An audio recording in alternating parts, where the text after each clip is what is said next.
Your world, your challenges, your faith. When faith within engages the world without, there's power. It's living life from the inside out. Maybe you noticed right away, or maybe it's taken a little while to see it, but the pandemic is changing our friendships. And today on the Family Life Inside Out podcast, we'll be talking about just that. I'm Martha Manikas Foster, and my guest is Alex Banks, Associate Pastor for the Lockport Alliance Church in Lockport, New York. He has all kinds of touch points with the congregation and the community. He's a husband and father of 3. He preaches, shepherds the church's small group ministry, and works with youth. Welcome, Alex, to Inside Out. Thanks, Martha. It's a pleasure to be here. We love the Family Life Network, listened for a long time, and appreciate the encouragement and hope that you have provided for our family and people all over New York and Pennsylvania. Well, thank you. Thank you for saying that. I understand that you are an extrovert, and so I'm thinking that this time of physical distancing might be especially uncomfortable for you. What are you seeing happening to the friendships in your life and what's going on in the church for now what has been a year of social distancing because of the pandemic? Do you see friendships changing in quality? Are we losing them outright, do you think? Well, it's interesting. You nailed it right away. 100%. I am an extrovert. I love being with people, get a lot of energy from being with people. And so this past year has been really tough for me, but it's been tough on all of us. Mm-hmm. I mean, if you think about it, we've crammed about 10 years worth of history book material into the last 12 mm-hmm. months. Yeah. You look at months and months and months of things, and you're just like, how can we experience more? But as friendships go, I think there's no doubt that relationships of all kinds have been impacted. I see this in my own children. I see it in the teenagers in our youth group. I've felt it in my own life, and we see it in our church. The hardest part for me and for many that I've talked to through all of this is that there's no specific end date to the pandemic. I think, if somebody said, Alex, if you can do this until June 6th, then you'll be just fine. Mm-hmm. But because there's no end date, we have to adjust. We have to kind of be resilient and overcome. And I think that adjustment we're seeing all over the place, and especially in our friendships. I don't think we're losing them outright, but they are changing for the simple fact that the world's a different place. I mean, I'd never heard of social distancing or anything like that just a year ago. But over the course of the past year, that's been something that we've heard over and over and over again. And these restrictions on gatherings, it's made it really hard for people like me who it comes pretty naturally, relationships and being with people and making those. It's made that hard. And for those who have a difficult time with those types of things, it makes it even harder. Sure. I think we've had to rely on lots of things that we maybe hadn't before, technology being one, to maintain that connection. For me, I can tell you that the hardest part is if you look at the friendships that I have in my life, I can tell you I became a better friend with this person because of these experiences that we shared together. Mm-hmm. We went on a mission trip. We helped each other move. Sure. We did something stupid together that we can laugh about now. Yeah. But all of those things are different because those things aren't happening now. Mm-hmm. Yeah, I can remember early on in our marriage, one of the first couples that we became friends with, one of the things they said is, a friend is someone you do things with, which sounds really simple, but if you don't do things with people, something can be lost. They don't tend to grow. But perhaps that's the direction that we're going to go in our conversation, because I'm wondering if you think that the different kinds of friendships are being impacted differently. I mean, do you find that the more casual friendships are being impacted differently than the long-term friends that, because you have some history, there might be a difference in how that's impacted? I think so. I think that different types of friendships are being impacted differently. Mm-hmm. Most people, if not all people, are feeling physically distant from everyone. Mm-hmm. I think we've seen a drop-off, a drastic drop-off in new relationships forming. Sure. Yeah. But I do think that there is a difference between long-term friendships and the casual acquaintances. Casual acquaintances are the people that you interact with and become friends with because of the things that happen together. I think of those parents who get up every Saturday morning really early and travel with their kids to play sports in different places, and they have that shared experience. They do things together. They're friends because of that. Mm-hmm. Or people play cards with one another every Friday night. Or I play soccer with this guy, so we're friends because of those types of things. Mm-hmm. And I think those types of relationships are taking a beating. Those friendships struggle because that common bond or shared interest is gone. Right.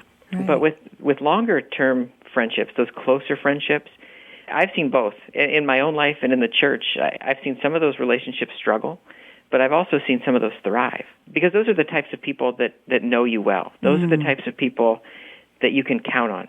Those are the types of people that you call in an emergency. You can talk to them about things. You can openly share what you're struggling with. And yeah, there's physical distance, but I've spoken with a lot of people who feel that those types of friendships have grown deeper, stronger, because in the midst of something like this that we've never experienced before, in the midst of a trial, in the midst of adversity, we need each other. We need to bounce those ideas off of each other. We need the support and encouragement from one another. And so we're talking more regularly. Mm-hmm. We're finding a way. With those friendships, we're finding a way to be connected, I think I hear you saying. Exactly. Yeah. Well, let me just take a moment and reset the conversation for those who just joined us. You're listening to the Inside Out podcast on family life. I'm talking today about how the pandemic is changing our friendships, and my guest is Lockport Alliance Church Associate Pastor Alex Banks. Alex, so I'm wondering what you see as the consequences of the changes in our friendships. Some of them, as you say, are really taking a hit because we don't see the people, when we're on the sidelines of the soccer game, for instance, the other parents. But other ones, you say, may be even deeper. So what do you generally see as the consequences in these changes? Yeah, and one of the words that people don't like to say a lot is change, because change brings about new things and inevitable consequences, good and bad. I think maybe the things that we'll see over the next bit of time, or some of the consequences, is that our friendship circles get smaller. Our friendship circles tend to maybe diminish a little bit. I think people could be guilty of maybe not being willing to do the work that it takes to invest in others because, hey, in 2020 it was a weird year. It was hard, but I survived. I made it.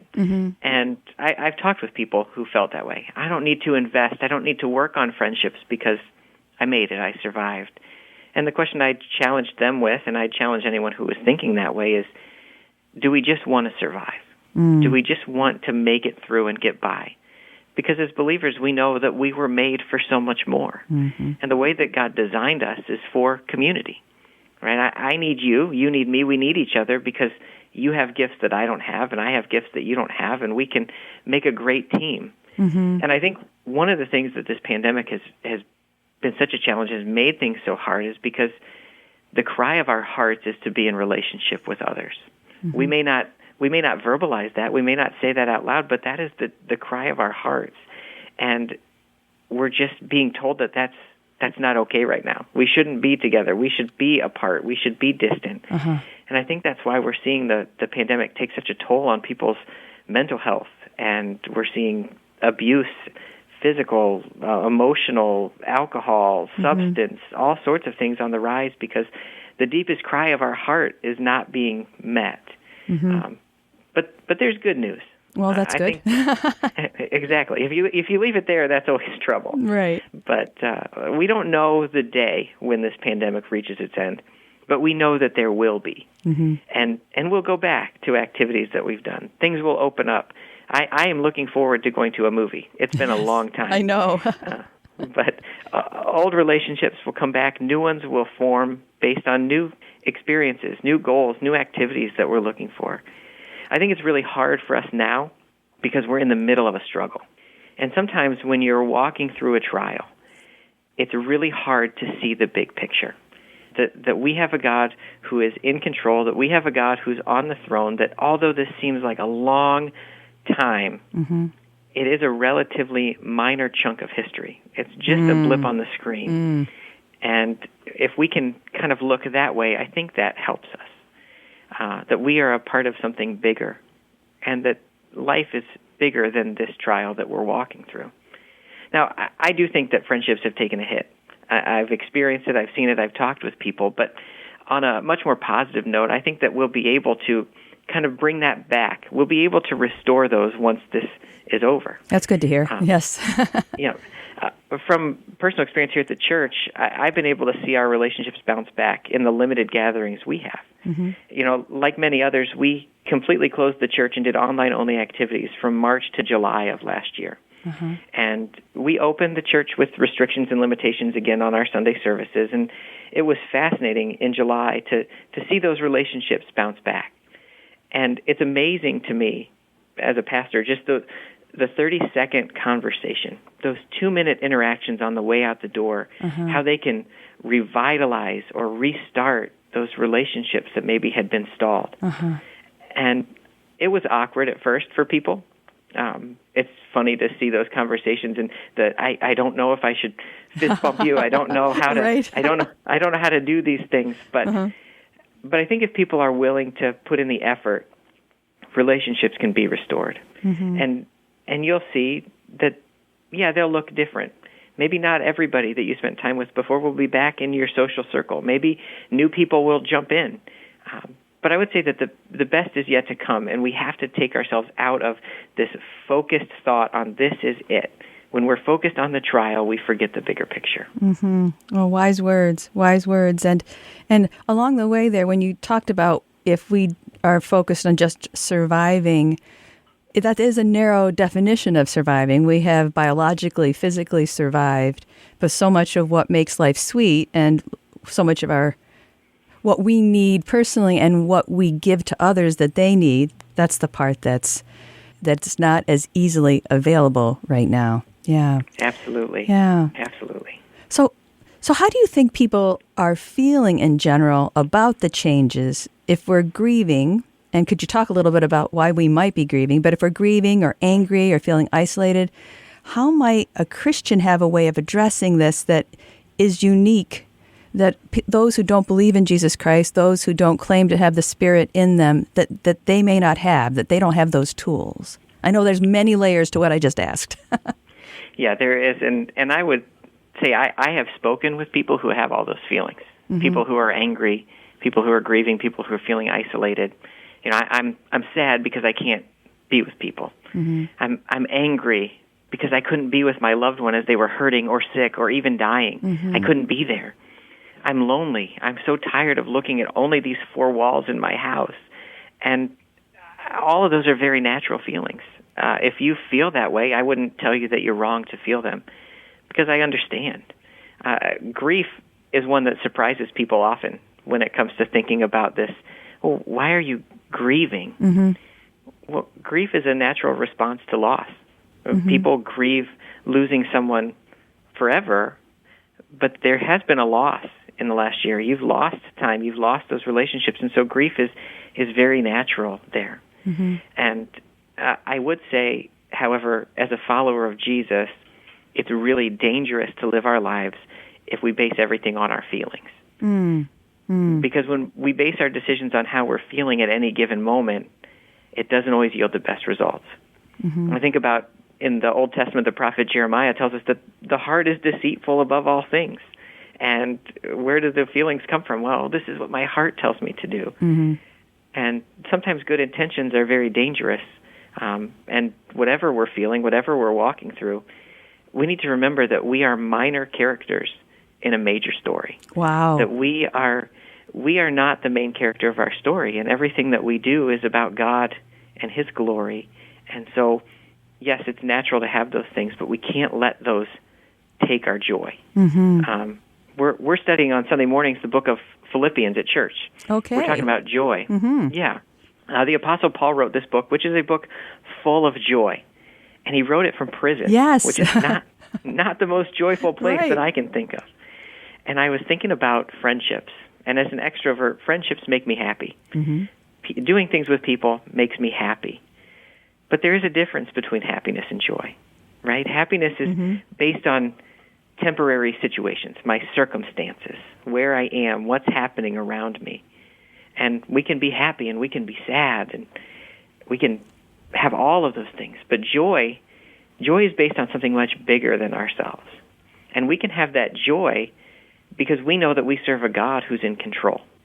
And we know that because He's in control, He promises to eventually make all things right. And so in the middle of a trial, in the middle of adversity, in the middle of the pandemic, in the middle of those feelings of loneliness and anger and grief, because we know who God is and that He's in control, we can continue to worship Him over that worry. Thank you so much. I'm reminded that in other times before the pandemic, when it seemed like there was something large I had no control over and it was diminishing my life in some way, or more especially the lives of people I loved, frequently it was the Psalms that were especially important. They brought both comfort and an awareness I wasn't the first one to go through something like this. So I know as a pastor that you would have something to say about the Psalms too, I'm sure.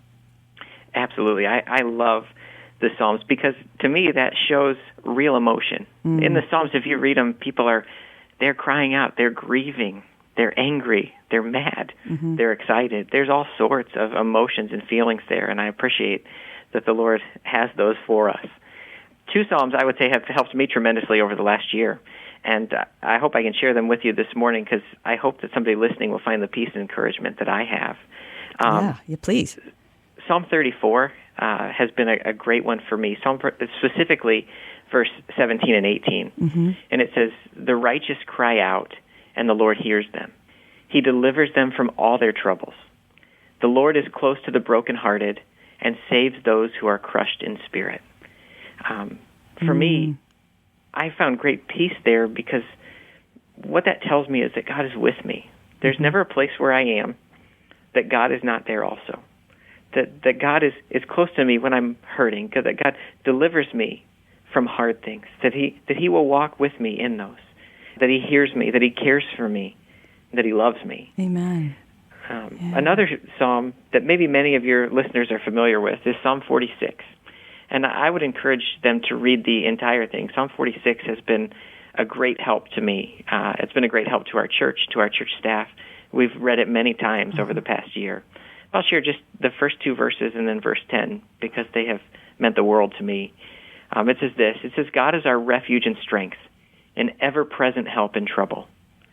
Therefore we will not fear, though the earth give way and the mountains fall into the heart of the sea." Verse 10 says, "Be still and know that I am God. I will be exalted among the nations. I will be exalted in the earth." And for me, thinking about how believers can handle this and how believers can handle anything that the world throws at us is a four-letter word that we use to cope with everything. And that word is hope. Yay. Hope as it's used in the Bible isn't that wishful thinking that we usually think of when we use the word. Hope conveys great confidence, great assurance based on the promises of God, that we can deal with anything because we have hope, that we can deal with changes in friendship, that we can deal with these momentary struggles, that we can deal with heartache, that we can deal with this global pandemic because we have hope. And hope is so important, and hope is the difference in how we face the world. Well, thank you. That's very encouraging. That's very encouraging. There are ways to reset, like our hearts and minds, to remember this hope. I'm wondering if, on a kind of nuts and bolts way of thinking, are there practical ways that we can hold on to and nurture the relationships that we value? Are there ways that you've seen that? And if the answer involves technology, do you see strategies that can help with friends and family that are not tech savvy? Because I do see that many times the suggestions are, well, do this Zoom call. And a number of the people who feel isolated are people who that's just not a natural go-to. For sure. I think that's true. I want to share a story with you, just an illustration that I thought of as I was out on a walk the other day. I've lived in my house here in Lockport for 6 years. Okay. And down the street and around the corner, there's a car that sits in this driveway. It has never moved in the 6 years that we've lived there. It's filthy. It's covered in tree sap and grime, and it's got 4 flat tires. Sure. It's going to need a new battery to go anywhere if that's going to do the work for it. And then I thought about our church van, right? The smart thing would be to not abandon the car. Our church van has not been used much in the last year, just based on everything. We're not doing things together. Right. But even though we're not using it, we still start it. We still drive it around the parking lot. We still make sure that it runs. We do something to ensure that it doesn't become a useless hunk of metal sitting in a driveway. Sure. And the same thing is true with friendships. They're Okay. easier to keep going with some sort of regular maintenance, some sort of regular communication. I think that technology helps, certainly, but it's not the only way. Especially after the year that we've had. We're fatigued with technology. We're tired of it. Yes. My kindergartners go to school on a screen. Wow. We work from home. We scroll social media. We watch movies to pass the time. The last thing that we want is more technology. Mm-hmm.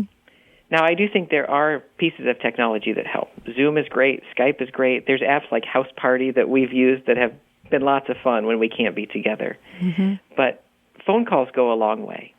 I told our teenagers the other day that there are these things on the phone that you can actually dial numbers and talk to somebody and hear their voice.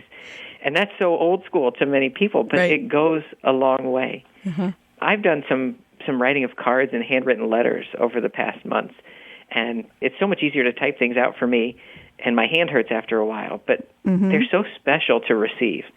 Everyone loves getting mail, and I love getting mail that's not a bill, so I feel Right. that most people are probably the same. I bet.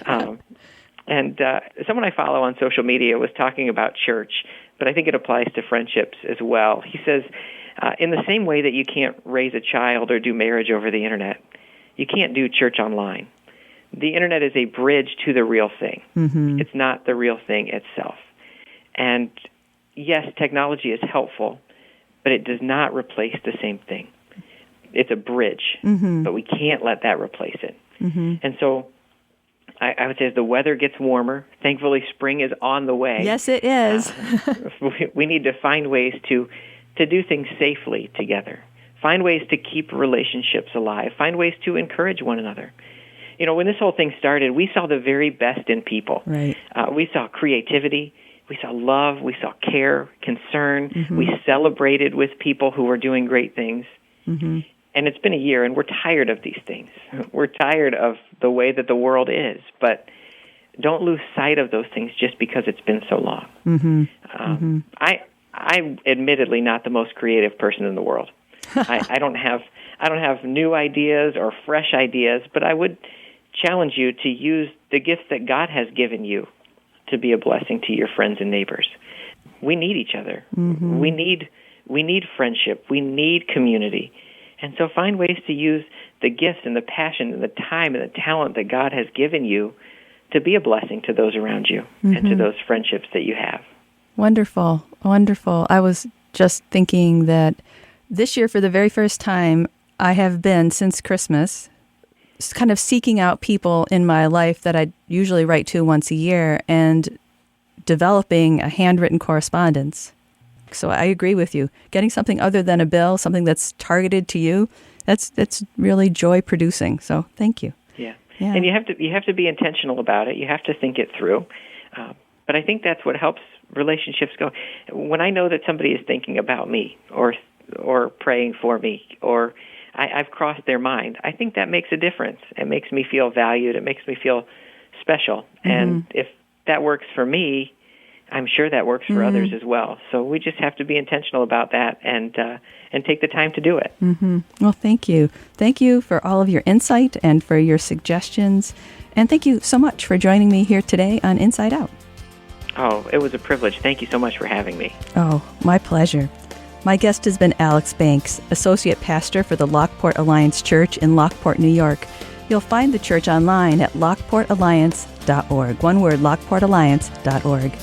I'm Martha Manikas Foster with Inside Out on Family Life.